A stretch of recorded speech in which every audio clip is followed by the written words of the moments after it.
주영도 교회 주일예배에 나오신 성도님들 환영하고 축복합니다. 우리 그 자리에 다 같이 일어나셔서 그 왕 되신 주님 앞에 기뻐함으로 함께 박수치며 찬양하기 원합니다. 대산을 넘어 대산을 넘어 한국에 가도 이 가운데로 걸어가면 주께서 항상 지키시기로 약속한 말씀 변치 않네.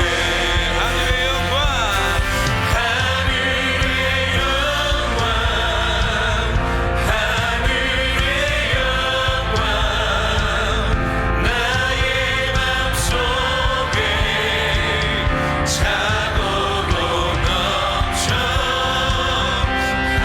할렐루야.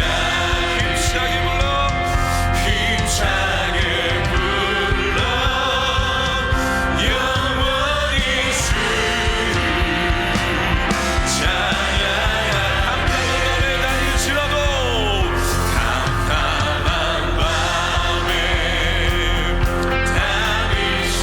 달릴지라도 주께서 나의 길 되시고 나에게 밝은 빛이 되시니 나에게 밝은 빛이 되시니 길 잃어버린 영영. 아멘. 하늘의 영광 하늘의 영광 하늘의 영광 나의 맘속 차고 넘쳐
경배하리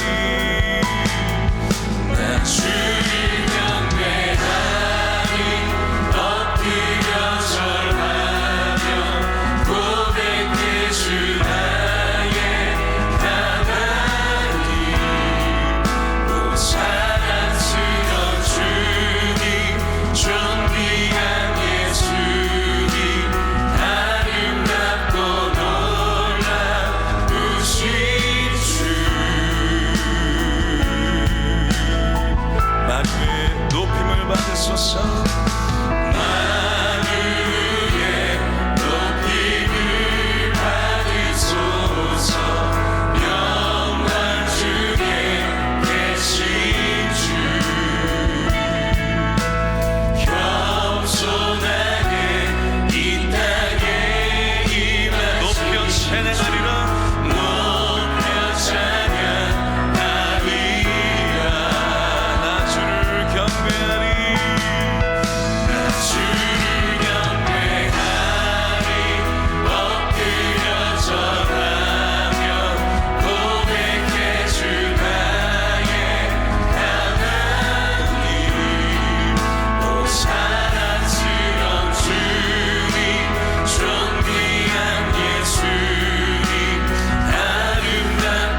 전능하사 천지를 만드신 하나님 아버지를 내가 믿사오며 그 외아들 우리 주 예수 그리스도를 믿사오니 이는 성령으로 잉태하사 동정녀 마리아에게 나시고 본디오 빌라도에게 고난을 받으사 십자가에 못 박혀 죽으시고 장사한 지 사흘 만에 죽은 자 가운데서 다시 살아나시며 하늘에 오르사 전능하신 하나님 우편에 앉아 계시다가 저리로서 산자와 죽은 자를 심판하러 오시리라.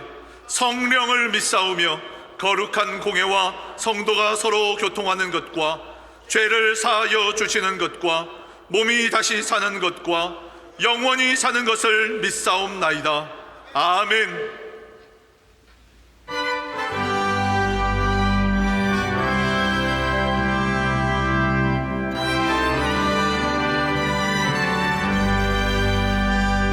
슬픈 마음 있는 사람 예수 이름 믿으며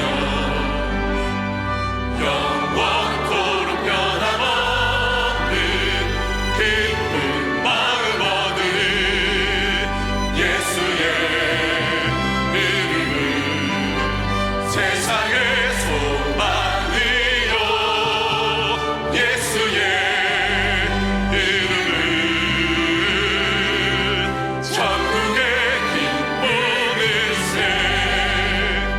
거룩하신 주의 이름 너의 방패 삼으라.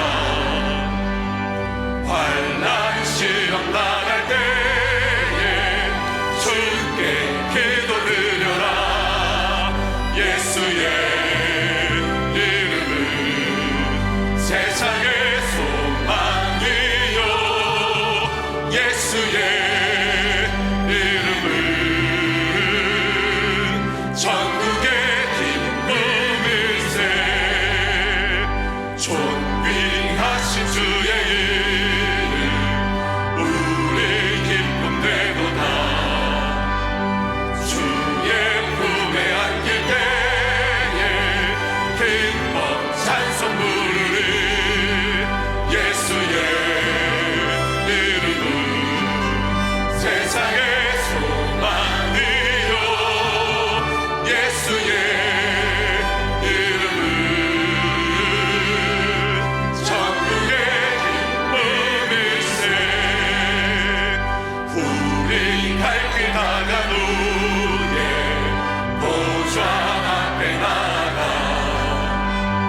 왕의 왕께 경배하며 멸류관을 드리리.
온 땅과 천하 만물을 창조하시고 역사를 주관하시는 전능하신 여호와 하나님, 죽을 수밖에 없는 죄인된 인생을 예수 그리스도의 보혈의 은혜로 속량하시고 천국에 합당한 인생으로 빚어가시는 하나님의 은혜의 열심을 찬양합니다.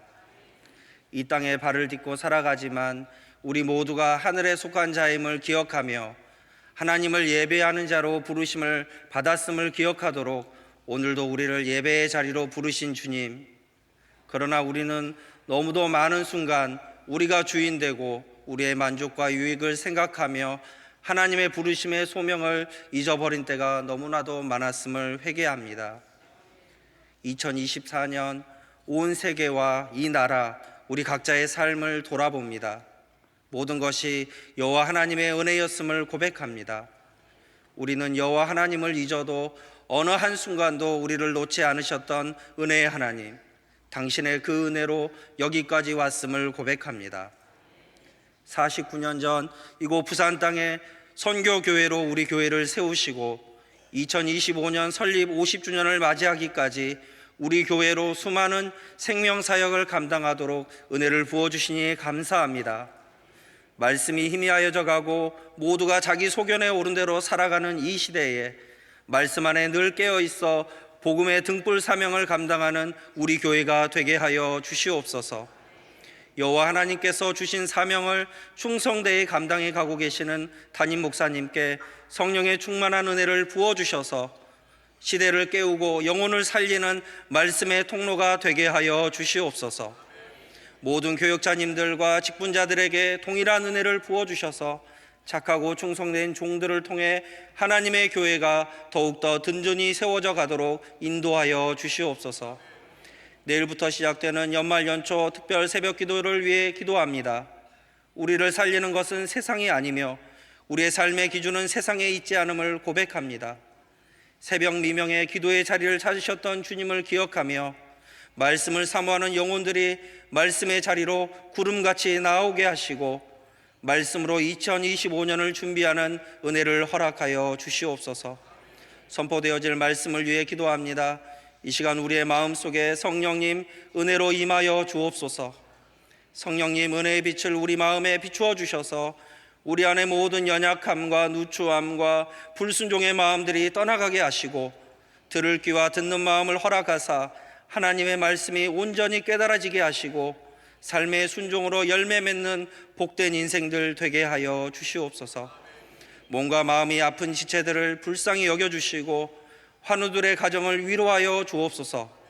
연로한 성도들에게 더욱더 큰 믿음을 주시고 청년들과 다음 세대에게 믿음의 비전을 주시며 선교사님들과 그 가정과 사역에 은혜를 더하여 주시옵소서. 이 시간 드려지는 찬양대의 찬양 가운데 은혜를 더하여 주셔서 부르는 자와 듣는 자 모두가 여호와 하나님께 영광을 올려드리게 하옵소서. 이 모든 말씀 우리를 구원하사 영원한 생명에 속하게 하신 예수 그리스도의 이름으로 기도합니다. 아멘.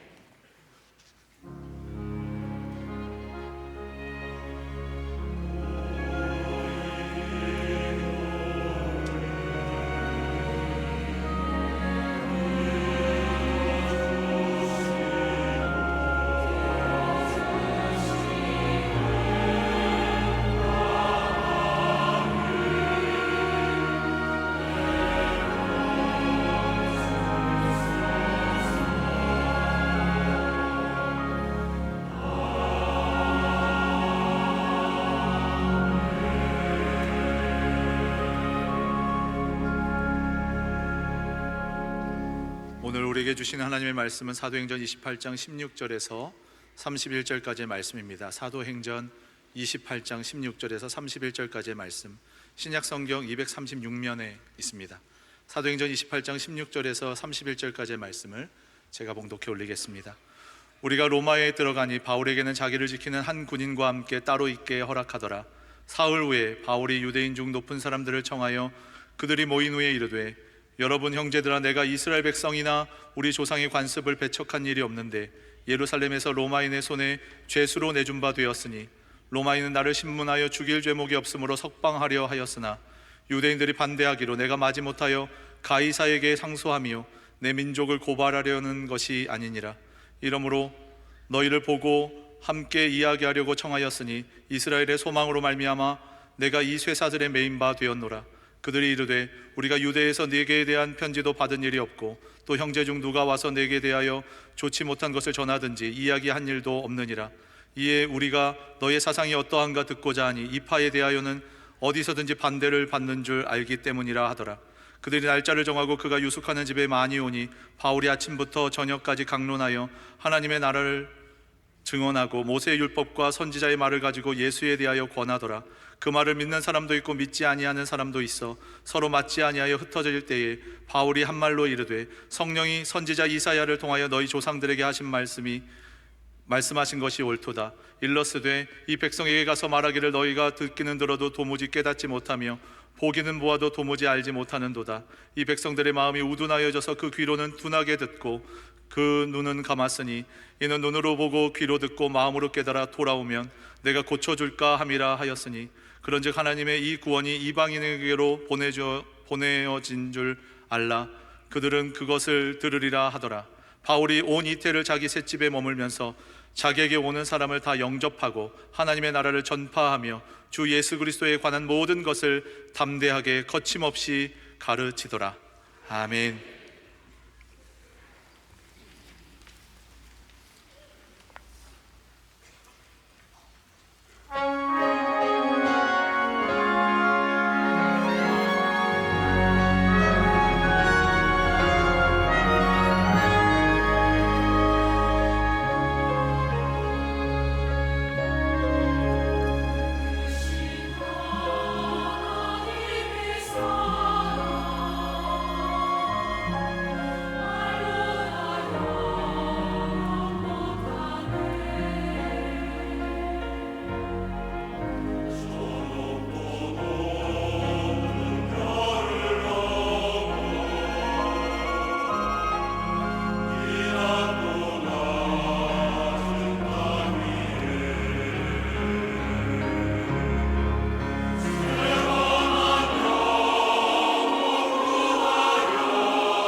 내일 새벽부터 우리 연말연초 특별 새벽 기도회가 시작이 됩니다. 3주 동안입니다. 여러분 새벽 5시 20분 우리 추격하시는 하나님이라는 주제로 연말연시 특별 새벽 기도를 엽니다. 여러분들 많이들 사모하고 또 계시겠지만 또 참여하시기 위해서 또 잘 마음으로 준비하시기를 바랍니다. 송구영신 예배는 12월 31일 저녁 9시 40분에 시작이 되지만 본당을 오픈하는 것은 6시입니다. 여러분들이 기억하시고 또 한 해를 잘 마무리하고 새해를 준비하는 송구영신 예배가 되기를 바랍니다. 위디오 착한 책가방에 많이 참여해 주시고 나라를 위한 기도에 참여하시기 바라고 1.2어로 매일 성경에 나왔습니다. 여러분들이 꼭 구입을 하시기를 바랍니다. 커피 한 잔 값입니다. 단돈 4,000원이죠. 이게 쌉니다. 여러분들 꼭 구입을 하시기 바라고요. 2025년 새해에 또 영역별 사역팀 기관장들을 임명했습니다. 한 해 동안 또 수고해 주시기를 바라겠습니다. 우리 3부의 새로우신 가족들을 소개하겠습니다. 한번 그 자리에서 잠시만 일어나시면 저희들이 환영하겠습니다. 네, 오늘 3부의 새로우신 여러분 계시네요. 네, 우리 교회에 잘 오셨습니다. 사랑하고 축복합니다. 박수로 환영하겠습니다. 환영합니다. 환영합니다. 환영합니다. 네, 감사합니다. 앉아주시기 바랍니다. 자,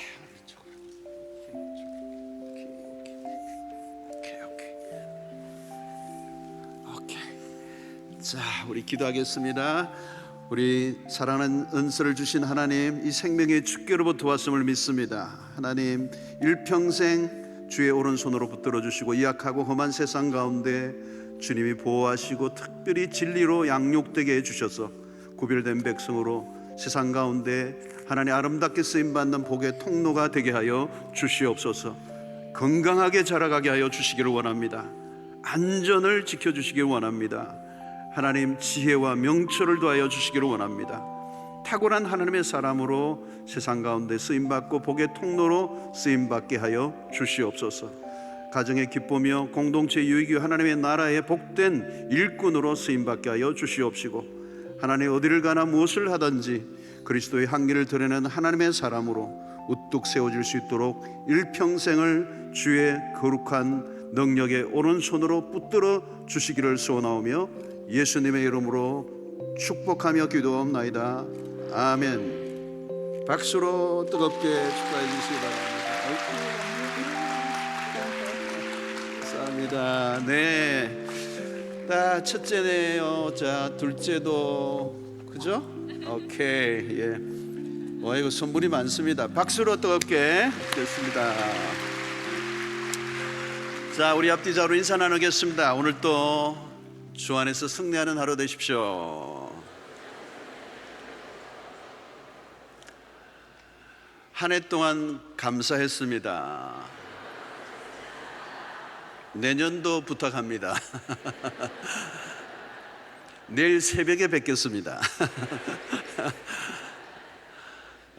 이제 연말 연초 특세는 우리 교회 뭐 아주 브랜드죠. 너무너무 사모하고 여러분들이 준비하고 계시는데 첫째 주를 잘 보내셔야 됩니다. 첫째 주. 그러니까 체력이 평소에 새벽에 안 오셨는데 새벽에 나오는 게 쉽지 않거든요. 그래서 하여튼 9시 뉴스 하기 전에 주무셔야 됩니다. 요즘 뉴스 보고 자면 꿈자리가 시끄러워요. 그러니까 뉴스 보지 마시고 기도하시고 여러분들은 일찍 주무시고, 근데 일찍 주무시는 게 쉽지 않아요. 또 평소에 습관대로 잠이 잘 안 오지만 한 3일 정도 힘들지만 잘 하시면 연말 연초에 아주 복잡하고 어려운데 우리 나라적으로도 기도를 많이 해야 될 텐데요. 여러분들이 개인의 기도 제목을 가지시고 새벽에 나오시고, 늦게 오시면 자리가 없습니다. 그러니까 늦게 오면 뭐 부족 근무로도 가야 되고, 새벽에 장관이죠. 이 엄청난 분들이 이 새벽에 은혜를 받기 위해서 달려오시는데, 이번에는 우리 청년들이 연세 드신 분들이 차편이 없는 분들을 위해서 청년들, 차 있는 청년들이 연세 드신 분들을 픽업하고 라이드를 해주고 이제 봉사도 하는 일들을 이번에 하게 되어 있습니다. 이러면 아마 신청이 됐는데 아마 섬기고 이렇게 해서 우리 젊은 세대가 또 노년 세대를 또 섬기는 그런 또 아름다운 특세가 될 것 같습니다. 하여튼 여러분들이 작정을 하시고 이번 특세는 내가 은혜 받고야 말리라. 이 특세는 나를 위해서 준비됐다 이렇게 생각하시고 여러분들이 나오시면 제가 해마다 보니까 이 특세에 인생이 바뀐 분들이 많이 계세요. 다는 아닌데 어떤 분은 인생을 확 바꾸는 역사가 있습니다. 하나님의 말씀의 위력이 있기 때문에 여러분들이 내일 새벽에 뵐 수 있기를 바랍니다. 할렐루야.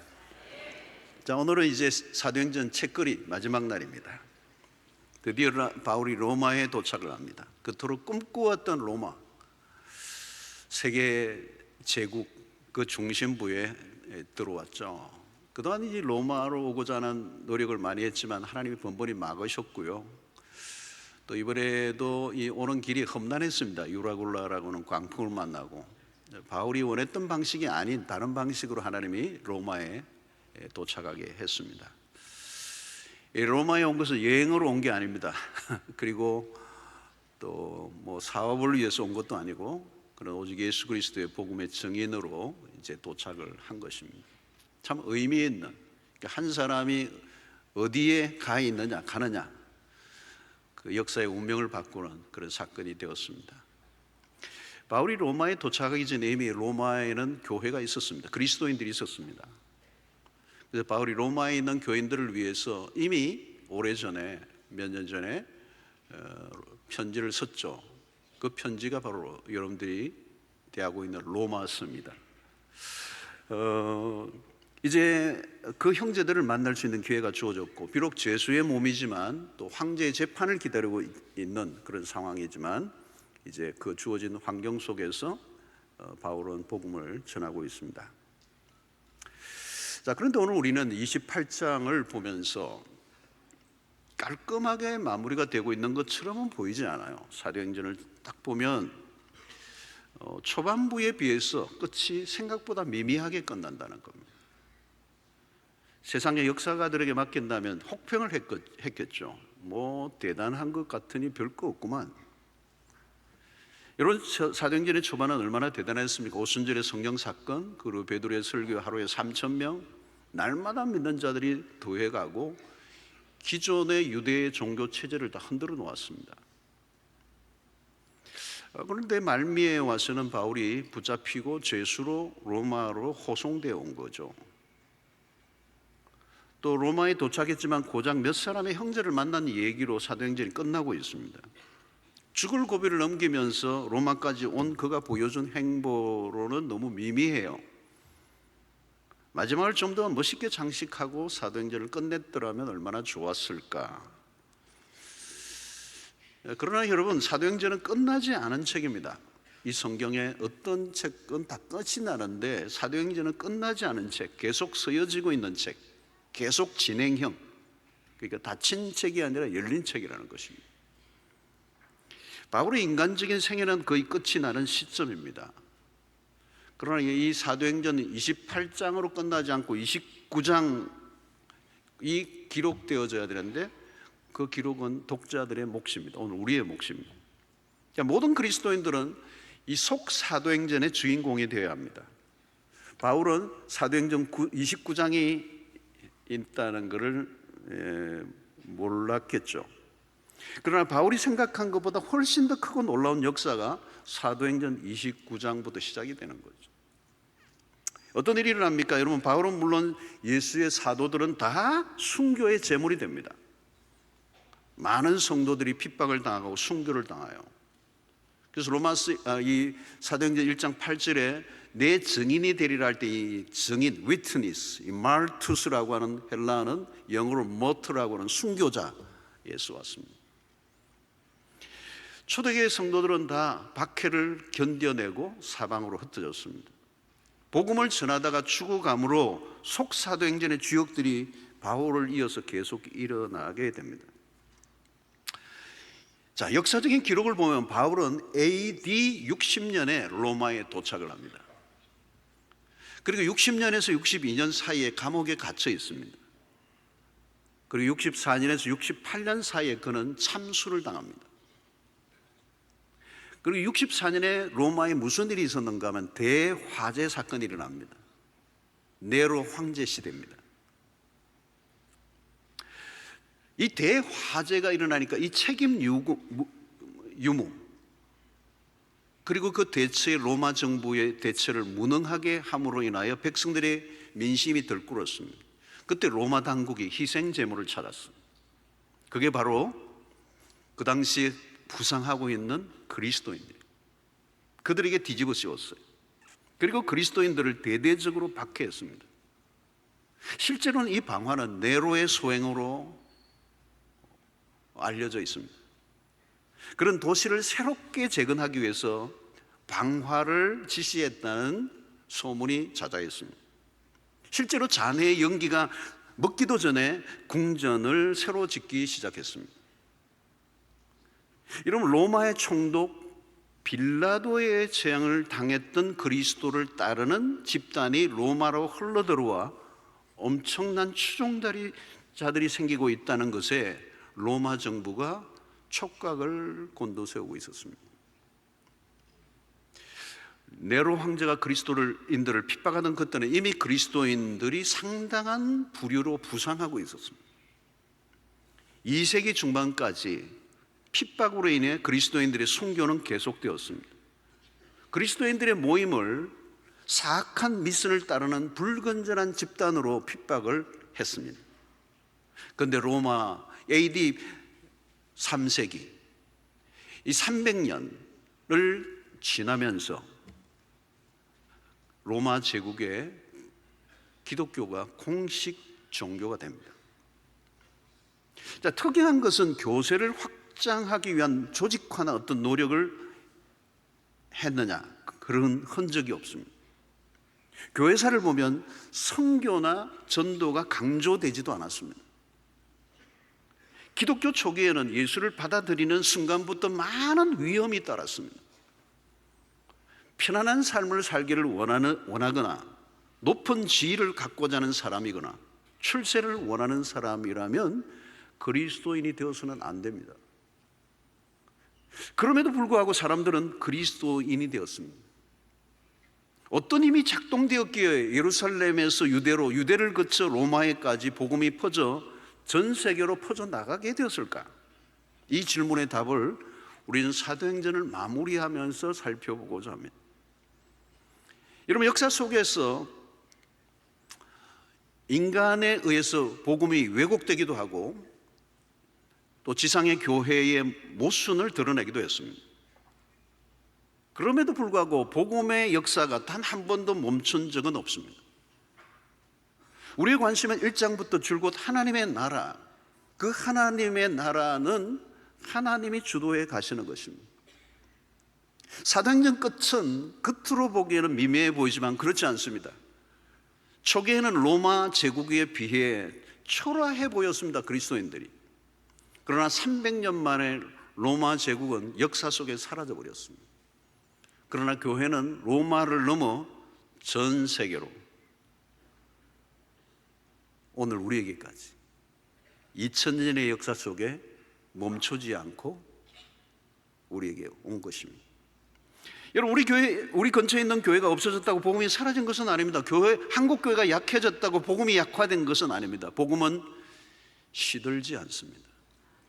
눈에 보이는 교회는 허약하지만 복음은 강력합니다. 복음은 지상의 교회나 인간의 허약함 안에 갇히지 않습니다. 겨자씨 같이 작은 씨앗이 거대한 나무를 이루는 그 꿈이 현실로 드러났습니다. 하나님의 나라는 멈추지 않고 계속 자라고 있고 그 교회는 2000년의 역사 속에서 드러나 있습니다. 여러분, 세상을 보십시오. 겉으로는 대단해 보이고 화려해 보이지만 얼마 못 가지 다 사라집니다. 어떤 단체나 어떤 조직도 몇십 년을 버텨내기 어렵습니다. 축하와안이 막 시작할 때는 대단하고 엄청난 일을 할 것 같지만 한 세기를 넘지 못합니다. 여러분, 지금은 테슬라의 회장 일론 머스크의 세상처럼 보입니다. 그는 인류 역사의 최고의 부자입니다. 민간 우주기업 스페이스 X를 창설하고 우주여행을 현실화하겠다고 공언하고 있습니다. 그러나 여러분, 언제 어떻게 될지 nobody know, 아무도 모릅니다. 이런 세상의 일들을 너무 감탄해하거나 또 세상의 일로 너무 절망해하거나 때로는 세상의 화려함에 너무 부러워하지 마십시오. 세상의 어떤 조직도 어떤 기업도 어떤 제국도 영원하지 않았습니다. 모든 것은 흥망성쇠를 반복합니다. 모든 인간이 만든 사상과 이데올로기도 마찬가지입니다.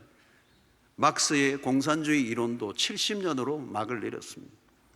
언제나 인간으로부터 출발한 것은 한계를 드러낼 수밖에 없습니다. 그러나 하나님의 나라는 영원합니다. 2000년 역사가 무엇을 말해주는 것입니까? 누룩의 발효와 같이 부풀어 올랐습니다. 소수의 그리스도는 갈릴리의 그 아주 조그마한 동네에서 시작했던 그 나사렛 출신의 젊은 청년 예수, 그가 형장 이슬로 사라져 버렸는데 2000년 역사 속에서 지금도 여전히 끊임없이 아시아에 지금 여러분 인도네시아에서 일어나는 부흥만 해도 놀라워요. 세계 최대의 이슬람 국가인 인도네시아에 지금 부흥의 불길이 타오르고 있습니다. 인도라고 하는 나라에서 지금 일어나는 부흥의 소식은 어마어마해요. 최근에 40만 명이 모이는 교회 얘기를 들어보니까요, 경이로워요. 중국 안에 일어나는 지하교회에 일어나는 이런, 중국은 이미 세계 최대 기독교 국가입니다. 문화혁명 이후에 밑으로 지하로 들어갔던 그리스도인들이 얼마나 우후죽순처럼 늘어났는지, 지금도 아프리카에 나이지리아와 같은 나라에 일어나는 부흥의 소식들, 중남미에 일어나는 부흥의 얘기들, 브라질은 상상을 초월하는 부흥이 폭발적으로 일어나고 있습니다. 쓰러졌던 기독교의 종족이라고 했던 유럽의 교회들 다 사라진 것 같은데 지금 곳곳에서 부흥의 불씨들이 마지막 시대에 일어나고 있습니다. 누룩의 발효와 같이, 여러분 밀가루 반죽 속에 누룩을 넣으면 부풀어 오릅니다. 왜 부풀어 오르죠? 누룩의 성질이 그렇습니다. 누룩 안에 반죽을 부풀어 오르게 하는 힘이 들어있어요. 부풀지 안 부풀지 걱정할 필요가 없어요. 누룩이 있으면 부풀어 오르게 돼 있어요. 시간이 되면서 부글부글거리면서 끓어오릅니다. 뚜껑을 닫아 놓아도 그 뚜껑을 열고 부풀어 오릅니다. 뚜껑을 열려고 해서 열려진 게 아닙니다. 부풀어 오르니 자연스럽게 열렸습니다. 그 힘은 내부로부터 온 것이지 바깥으로부터 온 힘이 아닙니다. 복음의 성격이 그렇습니다. 진짜 복음을 가졌느냐가 중요합니다. 교회가 참 예수의 복음을 가지고 있느냐, 누룩이 있는가 없는가가 중요한 것이지, 누룩이 들어있다면 부풀어 오르게 되어 있습니다. 누룩은 반죽 속에서 발효가 일어나요. 발효, 확장을 하는 거죠. 자발적이고 멈출 줄 모르는, 부글거리며 부풀어 오르는 작용을 누구도 통제할 수 없습니다. 시간이 되면 발효의 과정을 통하여 팽창을 합니다. 여러분, 초기 교회 역사를 보면 전도를 강조하지 않았습니다. 선교 전략회의 같은 거 없었습니다. 총동원 전도 없었습니다. 세미나 없었습니다. 전도 많이 하면 옛날에는 막 그냥 티코도 상도 주고 뭐 한국교회가 별일을 다 했습니다. 여러분, 그런 흔적이 없습니다. 초기 교회는 소수의 믿음의 사람들이 예배를 드릴 때 문을 걸어 잠그고 예배를 드렸는데 어떻게 전도를 해요, 여러분? 외부로 알려주면 핍박을 받을 수밖에 없기 때문에 그들은 예배를 드릴 때도 문을 걸어 잠그고 조용히 예배를 드렸어요. 그런데 어떻게 복음이 퍼져나갔느냐는 거죠. 그리스도인의 삶 자체는 숨길 수가 없어서, 그가 노예로 있든지 장사를 하든지 그리스도인의 삶은 사람들에게 충격을 줬어요. 그리스도인들의 삶은 디프런트, 달랐다는 거예요. 설명할 수 없는, 그동안 본 적이 없는 뉴 라이프, 새로운 삶. 그러니까 대중전도 집회와 같은 형태가 아니라 주로 개인적인 관계 속에 복음이 전해졌어요. 사실 2000년의 역사 속에 어떻게 교회가 이렇게 확장되어 왔는지 말로 설명하기 어렵습니다. 이런 사회과학적인, 정치학적인 그런 관점에서 설명해낼 수가 없어요. 여러분, 바울이라는 한 인생을 무엇이 그렇게 바꾸어 놓았을까? 그것 역시 설명하기 어렵습니다.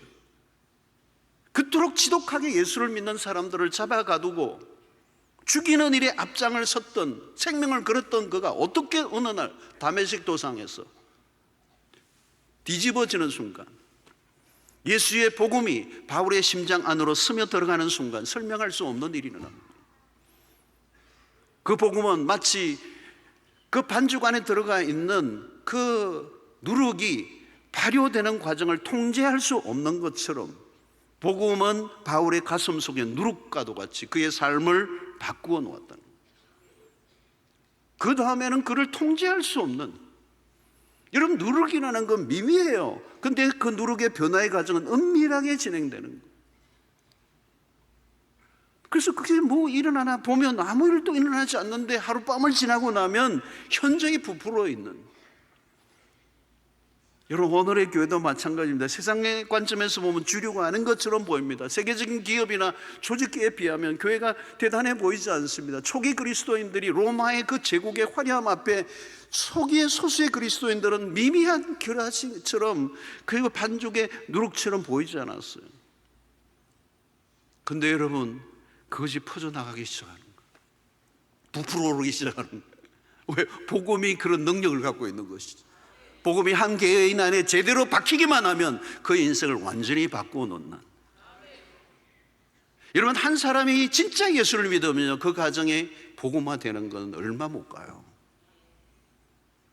한 사람 때문에 한 가문이 다 예수를 믿는, 한 사람의 그리스도의 복음의 선교사가 그 도시, 그 동네를 다 바꾸어 버리는.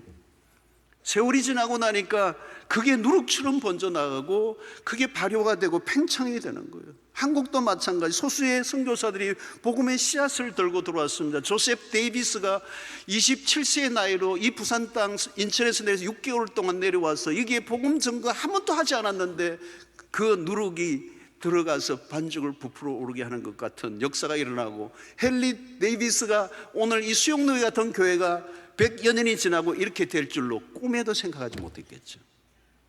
그런데 그 일이 오늘 우리 눈앞에 펼쳐져 있습니다. 여러분 바울은 죽기 직전까지 복음을 전했습니다. 오늘 23절에도 그들이 날짜를 정하고 그가 유숙하는 집에 많이 오니 바울이 아침부터 저녁까지 강론하여 하나님의 나라를 증언하고 모세의 율법과 선지자의 말을 가지고 예수에 대하여 권하더라. 30절에 그러니까 바울이 온 이틀을 자기 셋집에 머물러서 자기의 오는 사람들을 다 영접하고, 바울이 지금 가택연금 상태에 있습니다. 그럼에도 불구하고 일부의 일정한 자유가 주어졌기 때문에 사람들이 오고 들락거리는 것이 가능했습니다. 그런 그 속에서 다른 형제들과 접촉하면서 끊임없이 기회가 주어지는 대로 하나님의 말씀을 계속 가르치고 있습니다. 누가는 바울이 구금이 되어 2년이 지난 다음 그에게 무슨 일이 일어났는지에 대한 언급을 하지 않습니다. 그가 항소를 했는지 석방이 되었는지 밝히고 있지 않습니다. 그리고 바울의 그 다음 여정에 대한 계획을 밝히지 않아요. 분명한 것은 하나님의 나라와 예수 그리스도에 관한 모든 것을 가르치고 있었다는 겁니다. 하나님의 나라, 그것은 사도행전 1장에서부터 주님이 제자들에게 40일 동안 가르쳤던 핵심적인 주제입니다. 성도 여러분, 바울이 전한 것은 항상 동일합니다. 하나님의 나라와 복음. 여러분 세상에서는 시대마다 다른 상황에 다른 변신을 합니다. 사람들의 입맛에 맞는 복음을 만들어 팝니다. 무엇인가 새로운 것을 내어놓아야 합니다. 그러나 복음은 언제나 복음입니다. 조금 더 바꾸거나 꾸며낼 이유가 없습니다. 예수 그리스도의 복음은 어제나 오늘이나 영원토록 동일하고, 예수의 복음만이 하나님의 나라로 가는 유일한 로드맵이 되기 때문에 모든 인류는 예외 없이 예수로 구원을 받아야 한다는, 그래서 세련됨이 없을지 모르고 때로는 미련하게 보이지만 예수의 복음만이 구원에 이르게 한다는 이 사실을 믿었기 때문에 고린도전서 1장 21절에 바울은 하나님의 지혜에 있어서는 이 세상이 자기 지혜로 하나님을 알지 못하므로 하나님께서 선도에 미련한 것으로 믿는 자들을 구원하시기를 기뻐하셨도다. 미련한 방법으로 우리에게 구원을 이루게 하신다는 거예요. 여러분 사도행전 마지막 구절에서 바울이 보여줬던 모습은 특별히 오늘 이 본문에서 우리에게 큰 울림이 됩니다. 누가가 기록하고 싶은 바울의 마지막 장면이 오늘 31절에 이렇게 나타나고 있습니다. 하나님의 나라를 전파하며 주 예수 그리스도에 관한 모든 것을 담대하게 거침없이 가르치더라.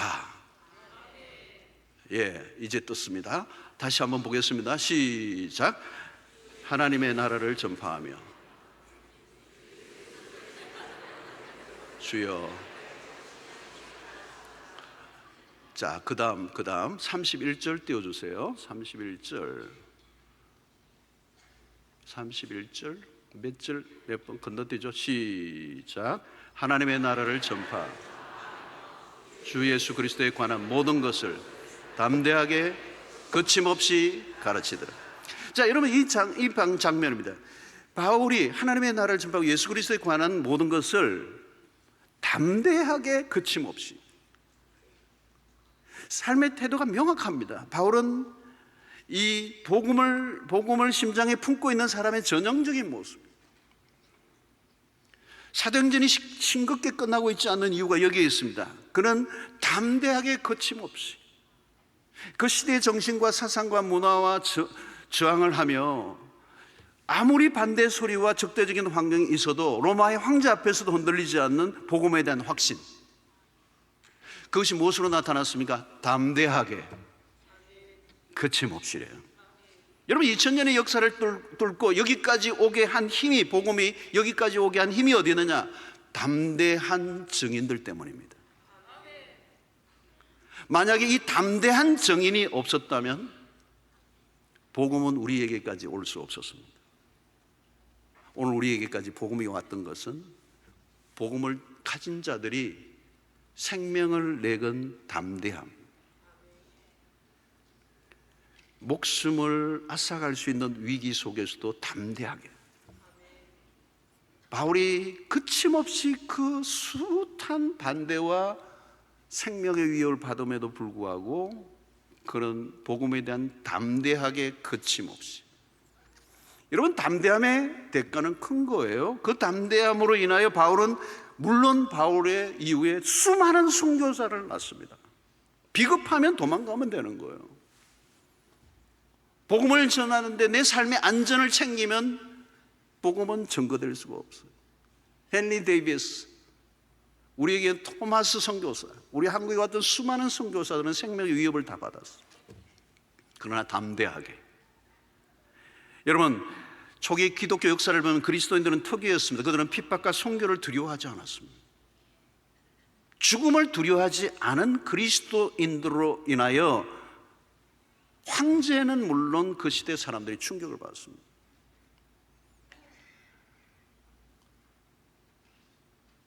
카타콤의 순교자라는 책을 보면 콜로시엄과 같은 곳에서 그리스도인들을 다 잡아가지고 그 경기장으로 집어넣고 굶주린 사자떼를 그냥 풀어버리면 그냥 다리가 찢겨 나가고, 고통을 당하는 속에서도 그리스도의 얼굴에는 표현하기 어려운 평화로움이 있었다는 거예요. 그 모습을 본 황제나 그 모습을 본 군중들이, 야유를 하는 청중들이 묘한 감정을 느꼈다. 담대한 증인의 삶이 가능한 것은 확고한 부활 신앙 때문이었습니다. 여러분, 바울의 태도에서 복음이 진짜라는 것을 입증하고 있습니다. 바울은 거침이 없어요. 무엇을 말해줍니까? 복음의 능력이 바울의 심장에 불을 붙였습니다. 그 불을 끌 수가 없었습니다. 거침없이라는 이 말은 복음을 전하는 일에 있어서 그 어떤 것도 바울을 막을 수가 없었다는 것. 그리스도를 위해 생명을 바치기로 결단합니다. 빌립보서 1장 12절에 보면, 형제들아, 내가 당한 일이 도리어 복음 전파에 진전이 된 줄을 너희가 알기를 원하노. 여기 내가 당한 일이라는 것은 감옥에 들어간, 담대하게 거침없이는 바울만이 아닙니다. 수많은 그리스도인들이 그의 삶을, 바톤을 이어받았습니다. 여러분, 여기서 우리는 사도행전의 종말론적인 시각을 우리에게 요구합니다. 우리가 추구하는 것은 이 세상이 아니고 하나님의 나라라.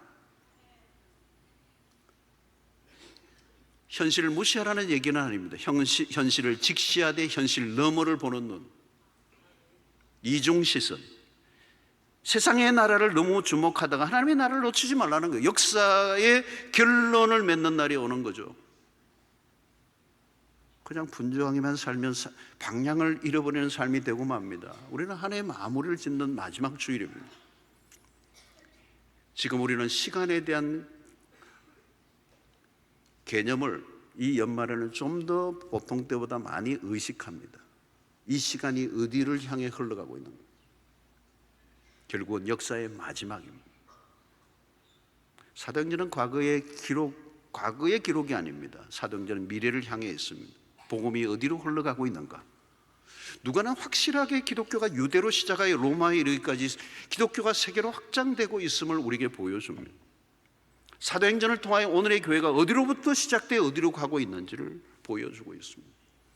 복음은 오늘 또 여전히 사람들을 그리스도 앞으로 인도하고 교회를 세워가고 있습니다. 복음은 지금도 한계를 뛰어넘고 있습니다. 복음은 멈추지 않는 하나님의 운동력입니다. 그래서 작은 유대에서부터 시작하여 2000년 동안 시작하는 네버 엔딩의 스토리예요. 이 사도행전은 전적으로 독자들의 손에 달려 있습니다. 누가 사도행전의 역사를 이어갈 것인가? 누구에게나 활짝 열려 있습니다. 그래서 속사도행전 편은 우리 모두가 써가야 하는 것이죠. 여러분, 그냥 잘 먹고 잘 살았더라가 우리의 삶의 전부가 되어서는 안 됩니다. 늘 생존의 문제에만 사로잡히면 답이 없습니다. 삶의 목적이 분명하지 않으면 우리의 인생의 피로도가 높아지는 거죠. 열심히 하다가도 어느 날 왜라고 하는 질문을 던지면 갑자기 멍해지는 거예요. 내가 가고 있는 길이 맞는가? 여러분, 피곤하고 힘이 들어도 계속 걸어가야 할 가치와 목적과 의미를 발견하면 그 길은 갈만해요. 여러분, 바울을 보십시오. 그의 행적은 참으로 인간적으로 보면 너무너무 고생이었어요. 지칠만도 해요. 인간적으로 보면 내세울 게 아무것도 없습니다. 그러나 그 안에 있는 열정은 식어지지가 않아요. 왜? 그의 삶의 이유와 목적을 알았기 때문에. 디모데후서 4장 7절로 8절을 보면 나는 선한 싸움을 싸우고 나의 달려갈 길을 마치고 믿음을 지켰으니 이제후로는 나를 위하여 의의 면류관이 예비되었으므로 곧 의로우신 재판장이 그날에 내게 주실 것이며 내게만 아니라 주의 나타나심을 사모하는 모든 자에게 도니라 그랬어요. 여러분, 사도행전은 미미하게 끝나고 있는 게 아닙니다. 바울의 태도를 보십시오. 흐트러짐이 없습니다. 정인으로서의 최선을 다하는, 자신의 인생의 절대적 가치와 삶의 의무와 목적을 분명히 가지고 살았기 때문에 그렇습니다. 어떤 사람이 독수리를 잡았어. 생포를 해서 큰 우리에 집어넣고 매일 먹을 걸 풍성하게 줬다는 거예요. 근데 2주일 만에 이 독수리가 죽어버렸어. 여러분, 왜 그런 일이 일어날까요? 고생하지 않아도 충분히 먹을 것이 제공되는데 왜 죽었을까요? 다른 게 아닙니다. 독수리는 던져주는 먹이에 만족하며 살도록 만들어지지 않았기 때문에, 독수리는 높은 창공을 날아다니며 살도록 만들어졌기 때문에 그렇습니다. 여러분, 우리는 의미 부여가 안 되면 움직일 힘이 나오지 않는 존재들이에요. 삶의 목적이 분명하게 확보되지 않으면 아무리 모든 걸 갖추어도 허무해진다는 거예요. 그래서 바울은 그리스도를 만난 이후에 삶의 목적을 발견합니다. 사도행전 20장 24절, 내가 달려갈 길과 주 예수께 받은 사명 곧 하나님의 은혜의 복음을 증언하는 일을 마치려 하면 나의 생명조차 조금도 귀한 것으로 여기지 아니하노라. 바울이라는 인물은 놀랍습니다. 여러분, 그는 기독교 하는데 지대한 공을 세웠습니다. 종교적 제도를 세운 게 아니라 유대교와 차별을 가진 새로운 종교를 만들려고 한 게 아닙니다. 무엇이 그로 하여금 그의 인생을 그토록 급진적으로 바꿔놓는가? 그 오직 초점은 예수 그리스도예요. 여러분, 또 다른 하나가 아니라 전혀 새로운 것, 유대교의 변형이 아니라 예수 그리스도의 복음. 바울 자신이 자신의 틀에서 예수를 받아들인 게 아니라 예수를 만난 이후 그가 가졌던 모든 틀이 깨어지고 새로운 복음이 그의 삶을 바꿔놓은 것입니다. 여러분, 삶의 전환점은 예수라는 한 인물 때문입니다. 다메섹 사건과 이유는 전혀 다른 인물이에요. 여러분, 우리는 바울이 될 수는 없습니다. 그러나 바울의 사역의 연장선에 있습니다. 구원의 드라마는 지금도 진행 중에 있습니다. 우리 역시 그 구원의 드라마의 초대를 받았습니다. 바울의 끝지점에서 우리의 역할이 시작됩니다. 우리 모두는 사도행전의 독자이면서 동시에 사도행전의 기록자들입니다. 지금도 사도행전 29장은 바울 이후에 수많은 사람들에 의해 덧붙여 쓰여지고 있습니다. 사랑하는 성도 여러분, 이 시간표는, 하나님의 시간표는 이제 어디로 흘러가고 있습니까? 마태복음 24장 14절을 보면 이 천국 복음이 모든 민족에게 증언되기 위하여 온 세상에 전파되리니 그제야 끝이 오리라 그랬어요. 예수님이 하신 중요한 말씀입니다. 여러분, 지금 세상은 끝지점으로 가고 있습니다. 여러분, 세상이 돌아가는 걸 보면 거의 다 온 느낌입니다. 내일이라도 인류의 끝이 와도 이상하지 않을 만큼 이 세상은 많이 와 있습니다. 여러분, 이때 우리의 삶의 자세는 어떠해야 될까요? 로마서 13장 11절로 14절에 또한 너희가 이 시기를 알거니와 자다가 깰 때가 벌써 되었으니 이는 이제 우리의 구원이 처음 믿을 때보다 가까웠습니다. 밤이 깊고 낮이 가까웠으니 그러므로 우리가 어둠의 일을 벗고 빛의 갑옷을 입자. 낮에와 같이 단정히 행하고 방탕하거나 술 취하지 말며 음란하거나 호색하지 말며 다투거나 시기하지 말고 오직 주 예수 그리스도로 옷 입고 정령을 위하여 육신의 일을 도모하지 말라. 사랑하는 성도들, 우리는 아차하는 순간 현실의 안일감에 젖어 영적 긴장감을 놓칠 위험성이 있습니다. 지금은 자다가 깰 때가 되었다는 것, 우리의 구원이 처음 믿을 때보다 가까웠다는 겁니다. 이 시대는 분명히 정욕적이고 육신적인 삶을 추구하게 만드는 속성을 가지고 있습니다. 여러분, 우리는 우리의 현재 주어진 상황에 일희일비하지 말아야 돼요. 너무 눈앞의 현실만 보고 살지 말아야 합니다. 2025년에 무슨 일이 우리의 삶에, 개인의, 나라의, 지구촌에 닥칠지는 아무도 몰라요. 여러분, 너무 눈앞에 벌어진 일만 바라보고 있으면 현기증이 납니다. 세상의 나라는 늘 혼란하고 미래는 불투명하며 갈수록 더 당황스럽고 충격적인 일들이 많이 일어날 것입니다. 세상의 나라는 앞으로 나가지 않습니다. 문명의 진보가 역사의 발전을 의미하지 않습니다. 여러분, 이 세상에 목숨을 걸지 마십시오. 이 세상은 우리가 가져야 할 목표가 아닙니다. 우리의 가져야 될 목표는 하나님의 나라인 줄로 믿습니다. 우리의 각자의 배역은 달라요. 그러나 목적은 한 가지입니다. 무엇을 하든지 우리의 삶의 목적은 하나님의 영광이요, 그 궁극적인 목적은 예수 그리스도의 십자가의 피 묻은 복음을 전파하는 것입니다. 여러분, 우리가 구원의 드라마의 배역에 충실하게 살면 흥미로운 일들이 일어나죠. 총감독이신 하나님이 우리의 삶에 직접 개입하십니다. 우리가 만든 인생이라는 각본은, 내가 만든 각본은 너무 어설픈 거죠. 그러나 우리의 삶을 하나님께 맡기면, 하나님의 구원의 드라마에 우리의 삶을 맡기면 우리의 삶은 하나님의 각본과 연출 안으로 들어갑니다. 그러면 우리의 삶은 흥미진진해져요. 신기한 일이 일어나요. 하나님의 간섭과 개입을 경험하게 되는 것입니다. 여러분, 바울이 타고 왔던 그 배에 유라굴라 광풍이 덮쳤는데도 바울을 죽일 수 없었던 이유가 뭘까요, 여러분? 하나님의 구원의 드라마에 바울이 들어와 있는 거예요. 여러분, 초기 기독교와 지금은 많이 다릅니다. 그러나 같은 것이 있다면 그리스도인은 주류이기보다 주변인일 것입니다. 지금은 초기 기독교 시대처럼 박해는 없습니다. 그러나 예수에 대해서 냉소적인 세상을 살고 있습니다. 복음에 대해서 매우 닫혀있는 세상, 그 속에서 그리스도인들은 어떻게 살 것인가, 이전보다 복음을 훨씬 더 받아들이지 않는 무관심한, 때로는 적대적인 사람들이 일어난 이 시대 속에 우리는 우리의 신앙을 다시 한번 재확인해 보아야 합니다. 초대교회로 돌아가자는 말을 합니다. 그 말은 초대교회 제도나 시스템으로 돌아가자는 게 아니에요. 초대교회 신앙으로 회복하자는 거예요. 우리는 언제나 우리의 신앙의 원형은 초대교회에서 찾아보아야 합니다. 사도행전은 미완성된 책으로 끝이 납니다. 그러나 미완성이 완성이 되는 날이 올 것인데, 그것은 누구를 통하여? 바로 성령의 사람, 오늘의 그리스도인들을 통했어요. 여러분, 사도행전은 성령 행전이라고 합니다. 사람이 많이 모였다고 역사가 일어나는 게 아니라 성령을 받은 한 사람. 복음의 역사는 양의 싸움이 아니라 진짜냐 가짜냐의 싸움입니다. 성령의 사람 한 사람이면 충분합니다. 돈이 많다고 큰 일을 할 수 있는 것도 아닙니다. 성령의 불이 임해야 합니다. 초대교회 시작은 성령과 함께 시작되었습니다. 성령이 사람을 일으키시고, 성령이 증인이 되게 하시고, 성령이 꿈을 깨게 하시고, 성령이 교회를 세우게 하시고, 성령이 일을 일으키시고, 성령이 부흥을 일으키시고, 성령이 새 시대를 열고, 신약의 교회는 성령의 공동체, 성령이 함께하면 기적이 오늘 또 일어납니다.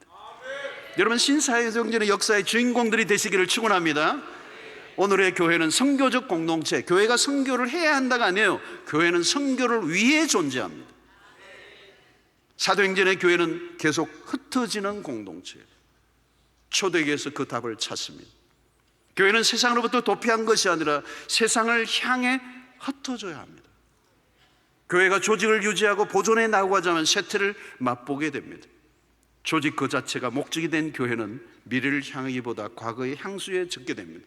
그런 교회를 우리는 박물관 교회라고 합니다.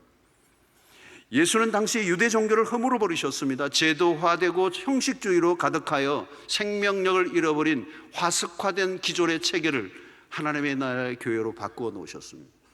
성령의 복음에 사로잡혀 그 복음의 운동성을 가진 교회로 존재해야 합니다. 단순한 교회는 운동력이 없어요. 운동력이 없으면 그 교회는 죽은 것입니다. 생명력 있는, 운동력 있는 교회로 전환되지 않으면 소망이 없는 것입니다. 성령에 사로잡혀 운동력이 있습니다. 그 운동성은 하나님의 나라를 방향을 향해 속도를 낼 때 일어나는 것입니다.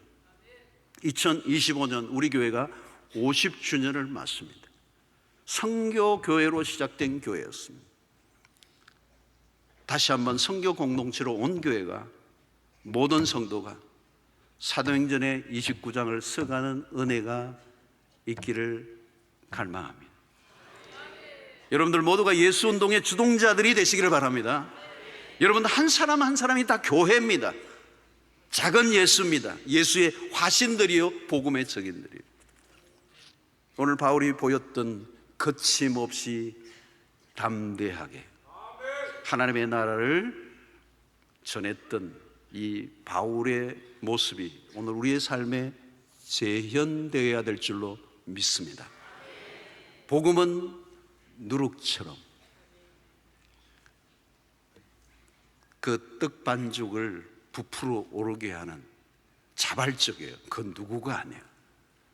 온 인생을 바꿔놓고 그 운동성이 확장될 때 그것이 예루살렘에서 유대로, 그리고 사마리아로, 딴 것까지, 오늘 우리에게까지, 오늘 우리에게서 온 세계로 퍼져나가는 이 복음의 운동성의 한가운데 쓰임받는 여러분들 되시기를 주의 이름으로 축원합니다. 성령에 사로잡히면 하나님이 그 일을 행하실 줄로 믿습니다. 여러분들의 개인의 한 사람이 속해 있는 그 직장과 가정과, 그리고 여러분들의 주변의 아파트까지, 학교에 이 예수의 생명력 운동력이 일어나 들불처럼, 민들레 홀씨처럼, 우후죽순처럼 복음이 물밀듯 이 세상을 향해 나가 예수 그리스도가 다시 이 땅에 오시는 그날을 예비하고 갈망하는 우리 수영노교회 모든 성도들 되시기를 주의 이름으로 축원합니다. 하나님, 오늘 또 우리에게 주신 말씀 통하여 이제 사도행전을 마감하며 사도행전의 29장을 우리가 써가야 함을 다시 한번 마음에 다짐하고 이 하나님의 나라 방향을 향해 달려가는 예수의 증인들로 거침없이 담대하게 하나님의 나라의 증인으로 온전히 살아내는 하나님의 백성들 되게 하여 주시옵소서. 하루를 살아도 우리에게 주신 그 사명을 붙잡고 놓치지 않고 우리의 주님 부르시는 날까지 나여 달려갈 길을 다 달려가고자 하는 하나님의 신실한 백성들이 되게 해 주시옵소서. 그 하나님의 구원의 드라마에 우리를 불러주시고 우리를 사용해 주시기를 원하시는 그 하나님의 손길에 우리가 온전히 사로잡힌 바 될 때 하나님, 우리의 삶이 기적이 되고 우리의 삶에 경이로운 신비로운 역사들이 날마다 일어나는 그 환희를 우리 모두가 맛보게 하여 주시옵소서. 예수님 이름으로 기도하옵나이다. 아멘.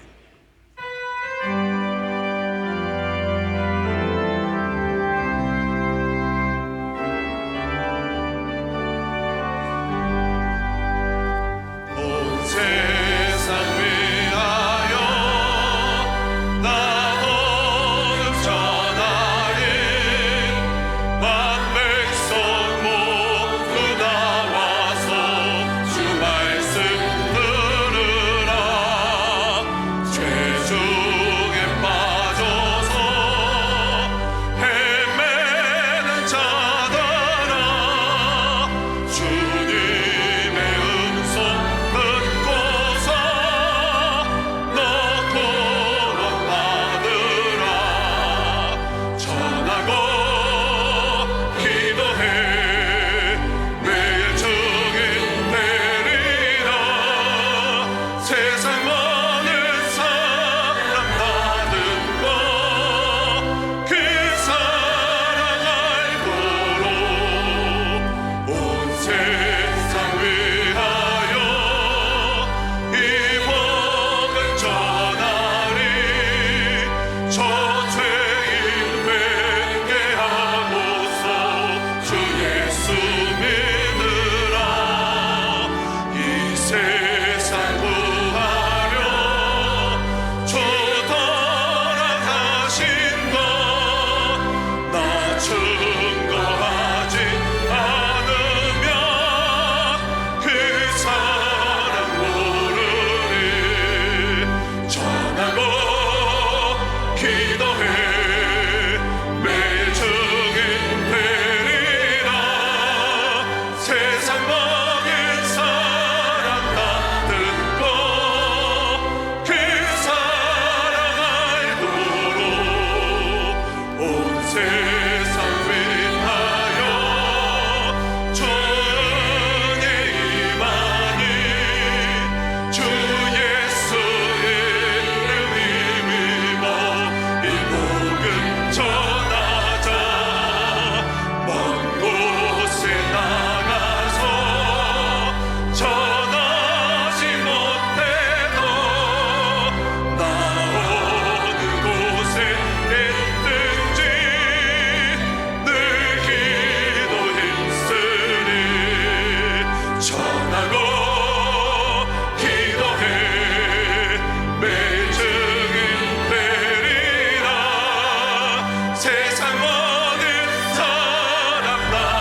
사랑하는 주님, 이 시간에 귀한 물질을 구비하여 주의 손에 올려드립니다. 하나님의 나라와 복음을 위해서 귀하게 쓰여지게 해 주시기 원하오며, 한 해 동안 우리를 인도하신, 여기까지 인도하신 에베레셀의 하나님께 감사를 드리며, 또 앞으로도 여전히 우리의 삶을 이끄실, 또 예비하시고 공급하실 그 여호와 이레의 하나님을 기대하는 저희들 되게 해 주시옵소서. 이 연말에 왔지만 여전히 해결되지 않은 우리의 삶의 문제들이 있음에도 불구하고 여전히 우리가 하나님을 향하여 나아가는 이유는 우리가 구하고 생각하는 것보다 더 크고 놀라운 역사를 일으키실 주님이시기에 우리가 낙심하지 않고 주님을 바라보며 주님을 의지하며 나아갑니다. 주님, 우리를 불쌍히 여겨주시고 때로는 해결되지 않은 그 문제가 우리의 삶의 고통이기도 하지만 하나님, 그 고통 속에 하나님의 신비가 담겨 있음을 알고 하나님의 놀라운 행하시는 손길을 기대하고 낙심하거나 절망하지 않고 우울해하지 않고 우리가 감사하며 기뻐하는 저희들 될 수 있도록 인도하여 주시옵소서. 오늘 또 여전히 하나님은 살아계셔서 아브라함의 하나님이요 이삭의 하나님이요 야곱의 하나님이요 우리의 하나님이심을 우리가 믿사오니 주님, 이 한 해 주의 은혜로 잘 마무리할 수 있도록 축복하여 주시옵시고 믿음으로 또 한 해를 가슴 뛰면 마음으로 시작할 수 있도록 인도해 주시옵소서. 우리의 가정과 직장, 사업, 진로, 기론, 취업, 출산 모든 것 주님의 손에 의탁합니다. 병정에 있는 성도들 기억해 주시고 육체적 질병, 정신적 질병 치료하여 주시옵시고 특별히 우리 어린 자녀들 가운데도 여전히 정신적 문제로 고통하며 신음하는 우리의 어린 자녀들도 있습니다. 주님, 긍휼히 여겨 주시옵소서. 중독에 사로잡혀 있는 자녀들을 불쌍히 여겨 주시옵시고 그 족쇄를 풀어 주시옵소서. 하나님, 오늘도 처음난 우리 귀한 교우들 한 분 한 분을 축복하시고 시온의 대로가 열리게 하시고 우리 교회에서 인생의 위대한 전환점을 경험하게 하여 주셔서 하나님의 기뻐하시는 거룩한 백성들로 세워지게 하여 주시옵소서. 하나님, 한 해 동안 교회를 위해 수고한 모든 일꾼들 복에 복을 더하여 주시옵시고 형통케 하여 주시옵소서. 흩어져 있는 교우들 군대로 유학으로 출장을 어디 있든지 임만들 함께하여 주시고 이제 남은 이 한 해 한 주간을 주님의 손에 의탁하오며 예수님의 이름으로 기도하옵나이다. 이제는 우리 주 예수 그리스도의 놀라우신 은혜와 하나님의 크신 사랑과 성령의 교통하심이 우리에게 주셨던 그 황홀한 복음을 가슴에 안고 식어지지 않는 심장으로 담대하게 거침없이 복음을 전했던 바울처럼 하나님의 구원의 위대한 드라마에 우리의 삶을 불러주시고 사용하기를 원하시는 그 주님의 뜻을 깨닫고 땅끝까지 이르러 복음의 증인이 되기를 원하는 그 놀라운 사명에 우리가 헌신할 때 하나님의 역사가, 하나님의 능력이, 하나님의 그 경이로운 역사들이 우리의 삶 가운데 일어날 것을 기대하고 순종하고자 나가는 주의 백성들 머리 위에 지금부터 영원토록 함께 있을지어다. 아멘.